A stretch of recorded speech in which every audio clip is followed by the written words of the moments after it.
अत दुर्गा सप्तशती पाठ। पहला अध्याय। महर्षि मेधा का राजा सूरत और समाधि को देवी की महिमा बताना। महर्षि मार्कंडेय बोले, सूर्य पुत्र सावर्णी के उत्पत्ति की कथा को मैं विस्तार पूर्वक कहता हूँ, सुनिए। सावर्णी सूर्य की छाया से उत्पन्न जगत जननी महामाया की कृपा से जिस प्रकार मनवंतर के स्वामी बने, वह प्रसंग सभी सुनिए। एक समय की बात है कि प्राचीन काल में सौरोचिष मनवंतर चैत्र वंश में राजा सूरत उत्पन्न हुए। वह समस्त पृथ्वी के स्वामी थे। वे प्रजा का अपने पुत्रों की भांति पालन करते थे। एक बार यवन राजाओं से उनकी शत्रुता हो गई। दुष्टों का नाश करने वाले राजा सूरत से उनका घोर संग्राम हुआ और कम सेना होने से यवनों ने इन्हें हरा दिया। इसके पश्चात राजा अपने नगर में आकर ही राज्य करने लगे। तब भी अन्य शत्रुओं ने राजा सूरत पर आक्रमण कर दिया और नगर में भी दुष्ट मंत्रियों ने राजा का धन, सेना इत्यादि समस्त वस्तुएं छीन ली। तब राजा सूरत हार कर घोड़े पर सवार होकर घोर जंगल में चले गए।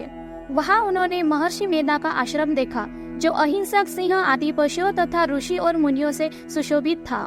महर्षि मेधा को देखकर राजा सूरत ने उन्हें प्रणाम किया और मुनि से उचित सत्कार पाकर उसी आश्रम में रहने लगे। कुछ समय के बाद फिर अपने राज्य तथा प्रजा के बारे में सोचने लगे कि जिस राज्य को मेरे पूर्वजों ने भली भांति चलाया और प्रजा का पालन किया, वह मेरे हाथ से आज चला गया है। वे दुष्ट मंत्री प्रजा का पालन धर्म नीति के अनुसार कर रहे होंगे या नहीं, और मेरा मुख्य हाथी भी शत्रुओं के वश में होकर न जाने क्या क्या दुख सहन कर रहा होगा। मेरे आज्ञाकारी नौकर जो खुशी खुशी नित्य भोजन प्राप्त करते थे, अब उन दुष्ट राजाओं के आश्रय में रहकर न जाने क्या क्या कष्ट पाते होंगे। जो धन मेरे पूर्वजों ने बड़े कष्ट से इकट्ठा किया था, वो सब दुष्ट मंत्रियों द्वारा व्यर्थ में खर्च हो रहा होगा। इस प्रकार वह राजा राज्य की सभी बातों को सोचकर दुखी रहने लगा। कुछ समय बाद एक दिन राजा ने एक वेश्या को आश्रम के समीप आते देखा और पूछा, भाई तुम कौन हो और यहाँ क्यों आए हो?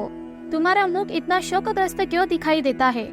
राजा सूरत की ऐसी बातों को सुनकर उस समाधि नामक वेश्या ने कहा है, राजन मैं समाधि नामक का एक वेश्या हूँ। मेरा जन्म बहुत धनवान कुल में हुआ था, परंतु मेरे दुष्ट स्त्री पुत्रों ने मुझे धन के लोभ से घर से बाहर निकाल दिया है। मेरा सब धन छीन लिया है। अब मैं दुखी होकर इस जंगल में आया हूँ। मुझे अपनी स्त्री तथा बंधुओं का कुछ भी पता नहीं है। मैं यहाँ आने के कारण से इसको भी नहीं जानता कि मेरे पुत्र सदाचारी है या व्यभिचारी। तब राजा ने कहा, जिन स्त्री पुत्रों ने तेरा सब धन छीन लिया, तो फिर भी उन्हीं के प्रेम में पागल बना हुआ है। वैश्य बोला, हे राजन, आपने जो कुछ कहा है वह सब वास्तव में सत्य है, परंतु मैं क्या करूँ? मेरे प्रति उनका ऐसा व्यवहार देखकर भी मेरे मन में उनके प्रति कठोरता उत्पन्न नहीं होती। जिन पुत्र आदि ने धन के लोभ में आकर मुझे घर से निकाल दिया है, मेरा चित्त भी उन्हीं में लगा हुआ है। यह जानते हुए भी मैं अनजान हो रहा हूँ। मेरा मन फिर स्त्री पुत्र आदि में फंस रहा है और इसी से लंबी लंबी सांस ले रहा हूँ, और इसी कारण से मैं इतना दुखी हूँ। मैं नहीं जानता कि इन स्वजनों के इतना निर्मोही होने पर भी मेरे मन में उनके प्रति प्रेम क्यों है। मार्कंडेय ऋषि बोले, हे ब्राह्मण। तब राजा सूरत और समाधि वेश्य दोनों महर्षि मेधा के पास गए और प्रणाम करके बैठकर उनसे प्रश्न करने लगे। राजा बोले, हे महर्षि, मैं आपसे एक बात पूछना चाहता हूँ, सो आप कृपा करके मुझे बताए। हे महाराज, मेरा मन मेरे वश में नहीं है, इससे मैं बड़ा दुखी हूँ। वे हुए राज्य तथा अन्य सभी स्त्री पुरुष बांधवों की ममता अभी तक मेरे चित्त में बनी हुई है। इतना जानते हुए भी ऐसी ममता क्यों है? हम दोनों को इतनी अज्ञानता क्यों उत्पन्न हो रही है? तब महर्षि मेधा ने कहा, समस्त जीवों को विषय मार्ग का ज्ञान है।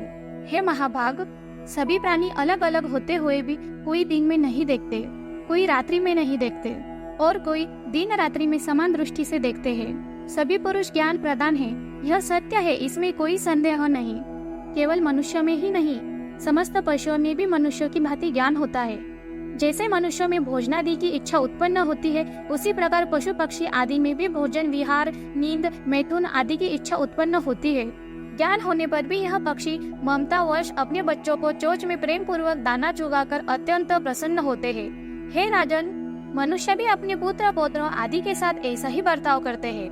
वह लोभ के वश होकर उनका पालन पोषण इस इच्छा से करते हैं कि जब हमारी वृद्धावस्था आएगी तब ये हमारा पालन पोषण करेंगे।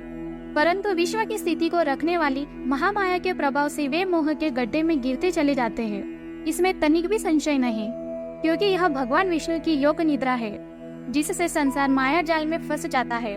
यही भगवान की महामाया है और यही महामाया बड़े बड़े महात्माओं के मन को मोह में डाल देती है और इसी देवी ने ही समस्त विश्व को उत्पन्न किया है और यही देवी प्रसन्न होकर भक्तों को वरदान देती है जिससे मुक्ति मिलती है। वही मुक्ति की परम हेतु और सनातनी ब्रह्म ज्ञानी रूपी विद्या है। यह भगवती ही सांसारिक बंधुओं की हेतु तथा सर्वेश्वरी है। राजा बोला, हे भगवान, वह कौन सी देवी है जिसे आप महामाया कहते हैं? हे ब्राह्मण, देवी की उत्पत्ति कैसे हुई और उसका क्या कार्य है? उसका स्वभाव, स्वरूप, उत्पत्ति आदि के विषय में सुना जाता हो सो सभी वृत्तांत आप मुझे सुनाइए। महर्षि मेधा ने कहा, वह देवी स्वरूप में और सब संसार में व्याप्त उसकी उत्पत्ति उनके भांति से है। उस कथा को मैं विस्तार पूर्वक कहता हूँ, ध्यान से सुनो। यह देवी देवताओं की कार्य सिद्धि को उत्पन्न होती है और अजन्मा उत्पन्न कहलाती है। भगवान विष्णु समस्त संसार को जलमग्न करके योग निद्रा में शेष शैया पर शयन कर रहे थे।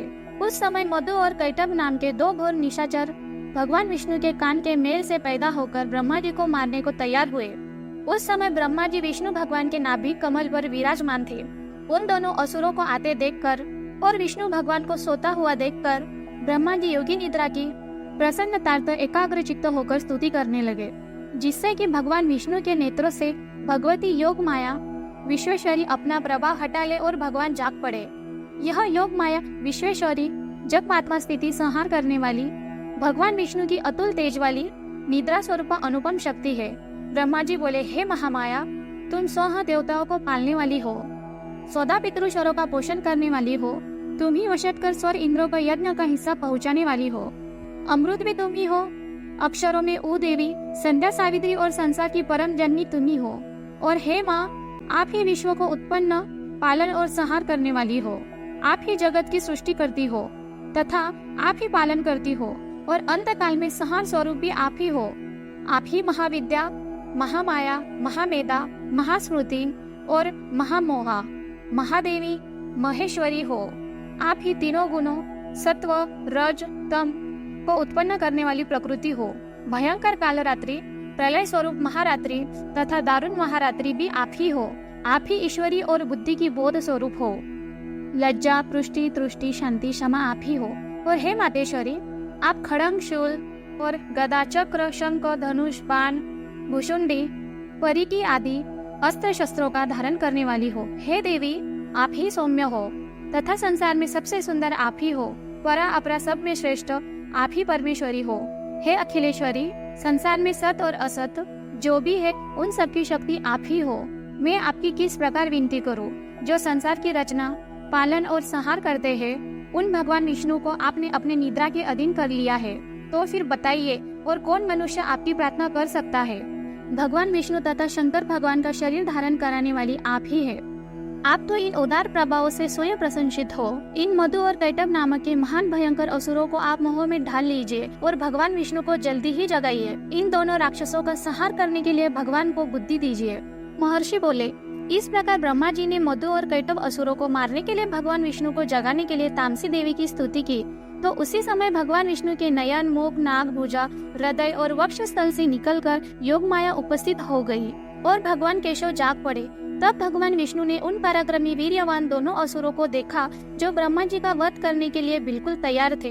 तब भगवान विष्णु ने शेष शैया से उठकर उन राक्षसों से 5000 वर्ष तक युद्ध किया। अति बलशाही, महाउन्मत्त और महामाया से मोहित हुए दोनों असुरों ने भगवान से कहा कि आप हमसे कोई वरदान मांगो। तब भगवान ने कहा, यदि तुम मुझ पर प्रसन्न हो तो मैं यही वर मांगता हूँ कि मेरे हाथ तुम्हारी मृत्यु हो।